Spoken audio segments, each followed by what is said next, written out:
ఈ తెలుగుదేశం కూటమి ప్రభుత్వం ఏర్పడినప్పటి నుంచి వీళ్ళు ఏ విధంగా కుటిల రాజకీయాలు చేస్తూ ప్రజల్ని ఏ విధంగా మోసం చేస్తున్నారు అనేది ప్రజలకి తెలియజేయడానికి ఈ ప్రెస్ మీట్ని ఏర్పాటు చేయడం జరిగింది.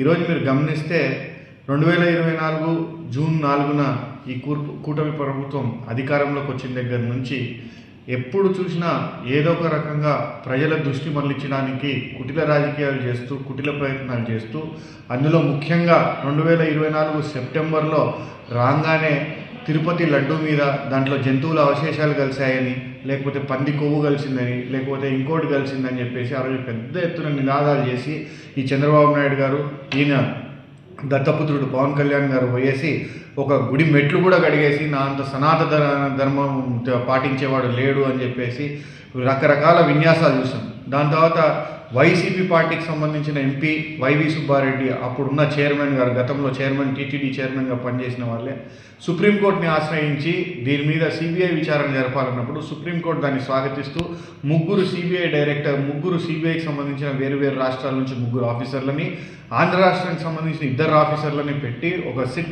ఒక కమిటీ వేస్తే ఆ కమిటీలో వాళ్ళు కూలంకషంగా అంటే ఈఓని, దాని తర్వాత జేఈఓలని, దీంట్లో పనిచేసిన వాళ్ళని అందరి దగ్గర నుంచి కూడా స్టేట్మెంట్లు తీసుకున్న తర్వాత వారు ఛార్జ్షీట్ ఫైల్ చేసిన తర్వాత దాని మీద సుప్రీంకోర్టు ఇచ్చిన జడ్జిమెంట్ ఏమని ఇచ్చింది, దీంట్లో ఎలాంటి జంతు అవశేషాలు కానీ పందికోవు కానీ ఇంకోటి కానీ కలవలేదు అని స్పష్టంగా ఇస్తూ దాంట్లో ఏదైతే ఆ రోజు మీరు ఆరోపణలు చేస్తూ 4 ట్యాంకర్లలో నెయ్యిలో ఈ జంతు అవశేషాలు కలిసాయి, పందికోవు కలిసిందని మీరు ఆరోపణలు చేశారో ఆ ట్యాంకర్లను కూడా వేరే కంపెనీ పేరు మీద ఇన్వాయిస్ రైజ్ చేసి ఆ ట్యాంకర్లను కూడా తిరిగి మళ్ళా యాక్సెప్ట్ చేసినారు టీటీడీలోకి అని చెప్పేసి కూడా క్లియర్గా దాంట్లో ఇవ్వడం జరిగింది.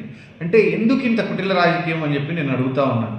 ఈరోజు ఒక హిందూగా ఇలా ఇలాంటి ఆ దేవదేవుడు కలియుగ దైవం అని ప్రతి హిందువు భావించేది ఆ వెంకటేశ్వర స్వామిని. ఆ వెంకటేశ్వర స్వామి ప్రసాదంలో ఎటువంటి అపచారం జరగలేదు అని తెలిసినప్పుడు సంతోషించాల్సింది పోయి లేదు, సుప్రీంకోర్టు దేశంలో అత్యున్నతమైన నిఘా సంస్థ సిబిఐ చేసిన దర్యాప్తును కూడా తప్పుపడుతూ లేదు దాంట్లో ఇంకేదో కలిసిందని పోస్టర్లు వేస్తూ బ్యానర్లు వేస్తూ ఈరోజు ప్రజల విశ్వాసంతో ఆడుకుంటున్నాడు చంద్రబాబు నాయుడు. ఆయన రాజకీయాల కోసం, కేవలం రాజకీయాల కోసం ఈరోజు ప్రజల విశ్వాసాలతో ఆడుకుంటా ఉన్నాడు. ఇదంతా గమనిస్తుంటే ఏమనిపిస్తుందంటే చంద్రబాబు నాయుడు ఇదే విధంగా అంటా ఉంటే ఏ డైరీ వాళ్ళు కూడా నెయ్యి సప్లై చేయడానికి రాకపోతే ఆఖరికి అది హెరిటేజ్ నుంచి నేనేదో చేస్తున్నాను ఎవరూ లేరు కాబట్టి అని ఆ నెయ్యి కాంట్రాక్ట్ కొట్టేయాలనే ప్రయత్నంలాగా కనిపిస్తూ ఉంది ఇది. ఎందుకంటే ఇంత అబద్ధమా? ఈరోజు కేంద్ర సంస్థలు ఇచ్చి సుప్రీంకోర్టు ఇచ్చిన తర్వాత కూడా సంతోషించి ఓకే అనుకోవాల్సింది వదిలేసి ఈరోజు ఇది జరిగింది, దీంట్లో ఇది కలవకపోతే అది కలిసింది, అది కలవకపోతే ఇంకోటి కలిసింది. మొన్న ఆయన ఏం మాట్లాడుతున్నాడో ఆయనకు అర్థం కావట్లేదు. తిరుమల వెంకటేశ్వర స్వామి పవర్ తగ్గించడానికి ప్రసాదం పెట్టారని చెప్పి మాట్లాడుతూ ఉన్నాడు. ఏం మాట్లాడుతున్నా? దేవుడి పవర్ మనకు తగ్గించే శక్తి ఉందా? మనం ఆఫ్టర్ ఆల్ మానవులం, ఆయన సృష్టి మనం. అట్లాంటివి దేవుని శక్తిని తగ్గియాలని ప్రయత్నం చేసినారని చెప్పేసి మాట్లాడుతున్నాం. అంటే ఏం మాట్లాడుతున్నావు? ప్రజల్ని ఎందుకు ఇంత మోసం చేయాలని ప్రయత్నం చేస్తాను?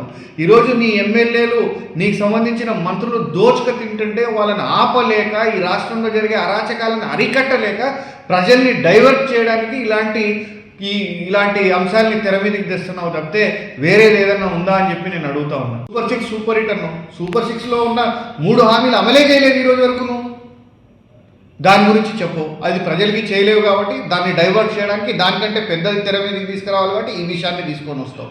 ఈరోజు నీ ఎమ్మెల్యేలు చేసే అరాచకాలు చెప్పు. నాకు రాష్ట్రం అంతా వదిలేసే మా ఆళ్ళగడ్డ తాలూకా తీసుకో. 2024 మీ ప్రభుత్వం ఏర్పడినప్పటి నుంచి ఈ రోజు వరకు జరుగుతున్న అరాచకాలు నీ దృష్టిలో లేవా? మీ పేపర్లో రాసిన అంశాలు ఎన్ని రాశారు చెప్పు. ఒక్కటి కూడా నీ దృష్టిలో లేదా? మరి వాటి మీద ఏం చర్యలు తీసుకున్నావు? ఈ రోజు వరకు చర్యలు లేవు. ఈరోజు చికెన్కి, మట్టికి, ఇసుకకి ఏది దొరికితే దానికి ఆఖరికి నీ పార్టీకి సంబంధించిన నాయకులకి కూడా పోస్టులు అంటే డబ్ల్యూఓ ప్రెసిడెంట్లు టీసీలు ఇవ్వాలంటే కూడా దానికి కూడా డబ్బులు వసూలు చేసే వైనం, ఎన్ఆర్జీఎస్ వర్కులకు డబ్బులు వసూలు చేసే వైనం. మొత్తం రాష్ట్రం అంతా 3 ఫేస్ లైన్లు లాగుతుంటే, ఆళ్ళగడ్డలో 3 ఫేస్ లైన్లు లాగుతుంటే షిరిడి సాయి సంస్థకు సంబంధించిన కాంట్రాక్టర్లను కొట్టి దాంట్లో ఆఖరికి ఇక్కడ ఎమ్మెల్యే భర్తను కూడా ముద్దాయి చేసే పరిస్థితి, ఆ వర్క్ కూడా ఆలగడ్డలో ఆగిపోయింది. ఈరోజు గోవిందపల్లిలో వర్కులు చేస్తా ఒక సోలార్ ప్లాంట్ వస్తే అక్కడ పోయేసి ఇక్కడున్న టీడీపీ ఎమ్మెల్యే ఆదేశాల మేరకు వాళ్ళ అనుచరులు పోయి దాన్ని ఆపి దాని మీద అక్కడ దౌర్జన్యం చేయాలని ప్రయత్నం చేస్తే ఆఖరికి వాళ్ళు ఈ రాష్ట్రాన్నే వదిలిపోతాం, మాకు వద్దు అని చెప్పేసి కేంద్ర హోంమంత్రి అమిత్ షా గారికి చేసి మొరబెట్టుకుంటే అక్కడి నుంచి ఆదేశాలు వస్తాయి. కానీ ఆలగడ్డలు పోలీసులు కదిలే పరిస్థితి లేదంటే నీ వ్యవస్థ, నీ ప్రభుత్వం ఏం చేస్తుందో ఒక్కసారి ఆలోచన చేయి చంద్రబాబు అని చెప్పి నేను అడుగుతా ఉన్నాను. ముందు ఈ తిరుపతి లడ్డూది నువ్వు ఆరోపణలు చేసావు, దాని మీద కేంద్ర సంస్థలు నిగ్గు తేల్చేసిన ఈరోజు దాన్ని విడిచిపెట్టు, దీనిలో చూడు ముందు ఇక్కడ ఏం జరుగుతున్నాయో ఒకసారి ఆలోచన చేసి వీళ్ళ మీద చర్యలు తీసుకో. ఇవన్నీ అరికట్టలేక ఈరోజు నువ్వు చేస్తున్న చీప్ పాలిటిక్స్ అని చెప్పి నేను చెప్తా ఉన్నాను. ఈరోజు నువ్వు చీప్ పాలిటిక్స్కి పాల్పడతా ఉన్నావు ఇట్లాంటి ఆరోపణలు చేసుకుంటా అని చెప్పేసి నేను చెప్తున్నాను. కాబట్టి ప్రజలందరూ కూడా విజ్ఞతతో ఆలోచన చేయండి. మన రాష్ట్రం ఏ విధంగా తప్పుదోవలో నడిపించాలని వీళ్ళు ప్రయత్నం చేస్తున్నారో ఒక్కసారి ఆలోచన చేయమని చెప్పేసి అందరిని కూడా కోరుతా ఉన్నాను.